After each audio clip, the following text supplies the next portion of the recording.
Now I have orange. Give me my friend Imran. This is my friend Sadiq. You watch my YouTube channel, Imran, ha? Okay. And yung naghahatid sa akin. Minsan si Faisal, tapos minsan si Imran. Kain muna tayo, gugutom ako. Orange.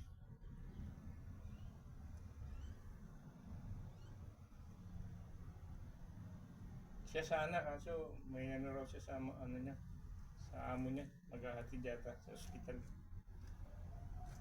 Bali minsan hinahatid niya ako, kaso yung amo niya ngayon daw meron siyang assignment dun sa boss niya, asawa niya yung bossing. Umaga pa naman, 2 hours pa ako, 2 hours yun kasi 6:30 naman yung start. Sana kasi nung nakaraan alas 6 kami nakauwi ni Faisal. Traffic sa EDSA. EDSA kasi yung Salwa Road. Yung Salwa Road dito, EDSA. Ang EDSA sa atin, yung Salwa Road dito. Ang out namin, 7 to 2 kami. Sa Wajba Palace, alas 7. Aalis kami ng alas 2. Nakakarating ako sa accommodation ng 2:30. Pero ngayon, dahil dito ako nag-relieve lang ako rito 2 buwan. Hindi naman ako regular dito. Indiano yung talagang regular dito. Wala siya kasing mailagay. Ako yung ni-request nung may-ari. Kasi ayoko na rin sana, kaso lang sabi nung may-ari pagdating ko doon, sabi nung mudir dito, yung boss. Yung namin na sabi, I request you, I like you, sabi sa. Gulat ako eh. Ba't ako nagustuhan? Totoo siya, ayoko na sana eh. Hindi naman ganong kalakihan yung binibigay, pero makakadagdag na rin. Malaking tulong baga, kaysa wala. Ngayon tayo orange. Ang orange dito, halos tinatapon lang nila rito. Nabubulok lang.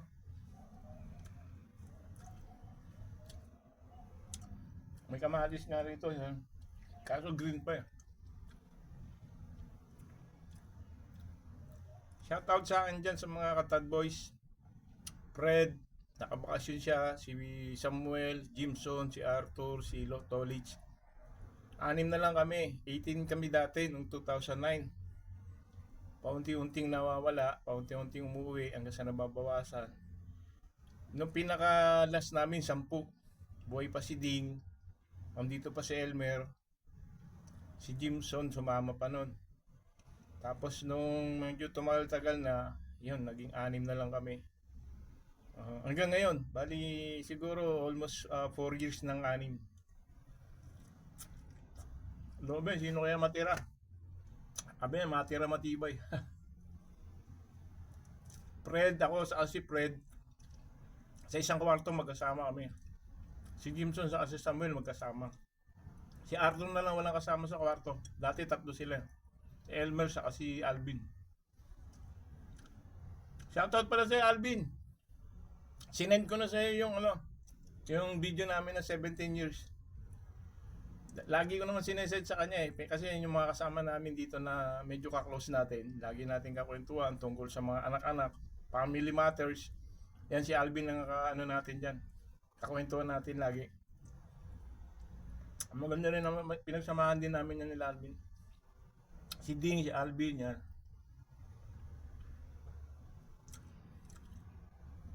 Kasi pagdating ng araw,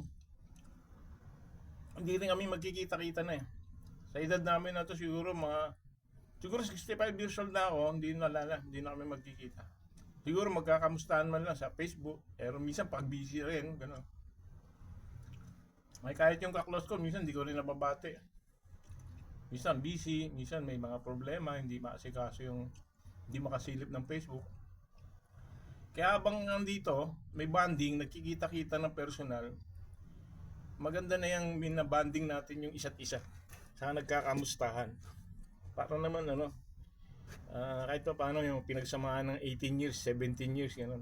Hindi biro yun ha. 20 years.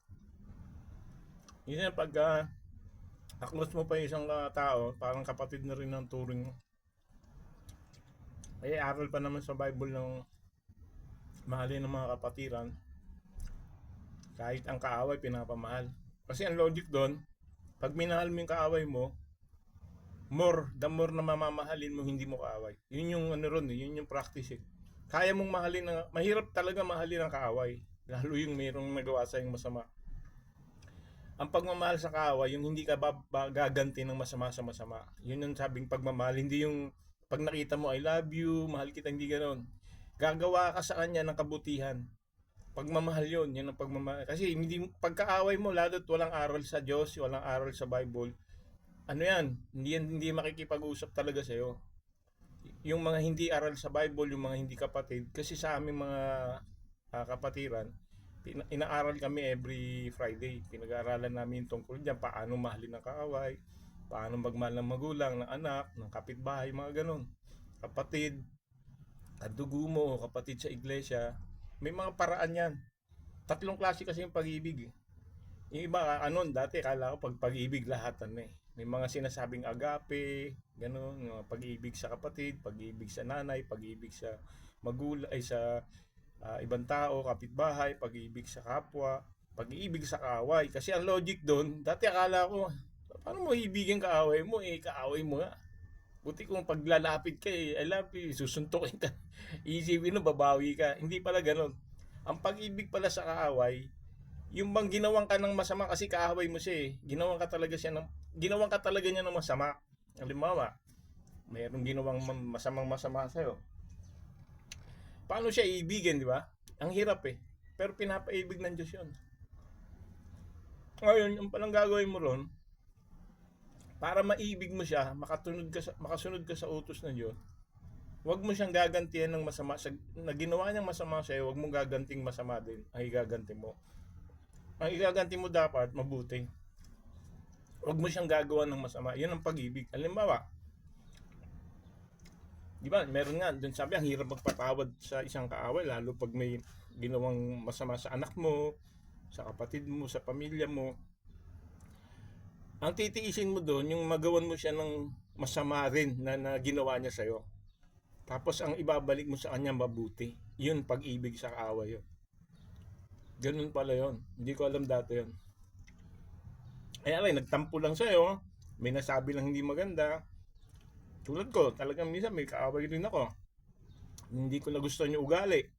Mayroong mga Pilipinong ganun, sama ng ugali. Ang hirap pakisamahan. Binigay mo na yung the best mong pakikisama, siya hindi pa rin. Ngayon, imbis na gawan ko siya ng hindi rin maganda, hindi ko na lang siya sakausapin at gagawan ko na lang siya ng mabuti. Alam mo, humihingi ng pagkain at ng may pabor na hinihingi, bigay mo.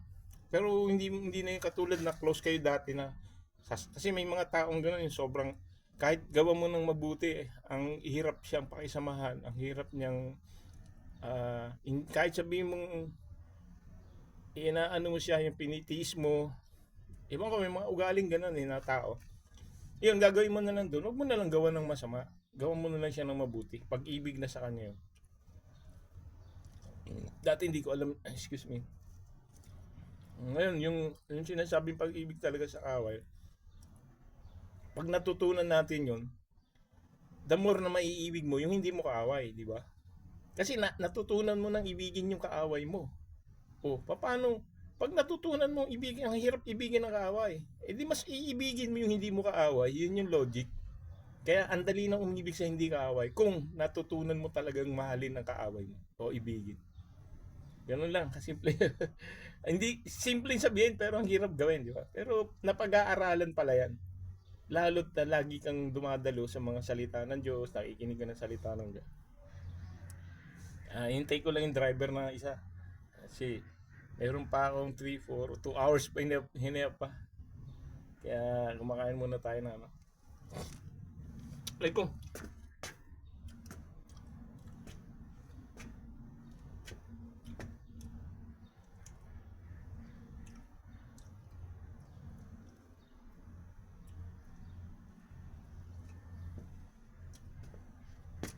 February 1, Sunday,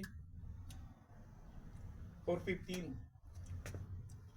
Second session namin ng photography dito sa Doha, Qatar. Dito ako sa Al Fardan Center, bababa sa Sukwakit.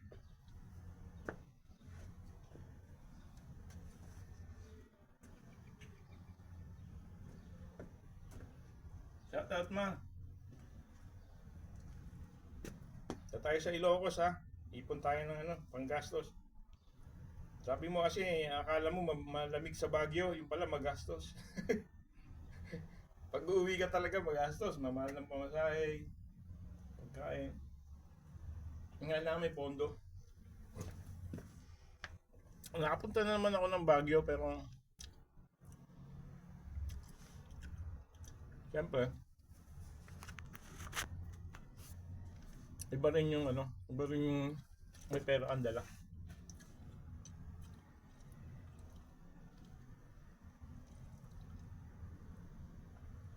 Pwede na ako sa June. Pwede na ako sa June 2026, kahit June 15. Pero hindi muna. Baka extend pa ako. Kasi ako na lang huling-huli, nagbakasyon na si Fred. Sunod na si Samuel, si Jimson, si Arthur, tapos ako.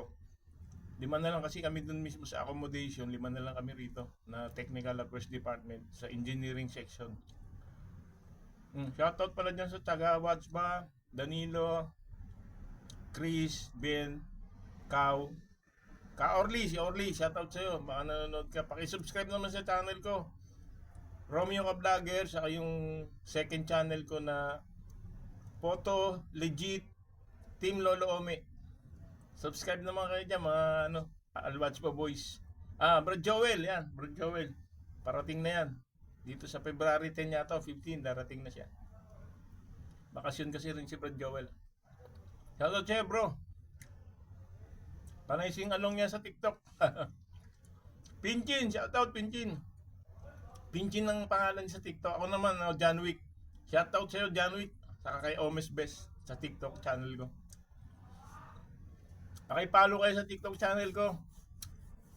John Wick 007, Omes Best of. Saka si Pinchin, yung kabrother ko si Bro Joel. Salamat sa Diyos.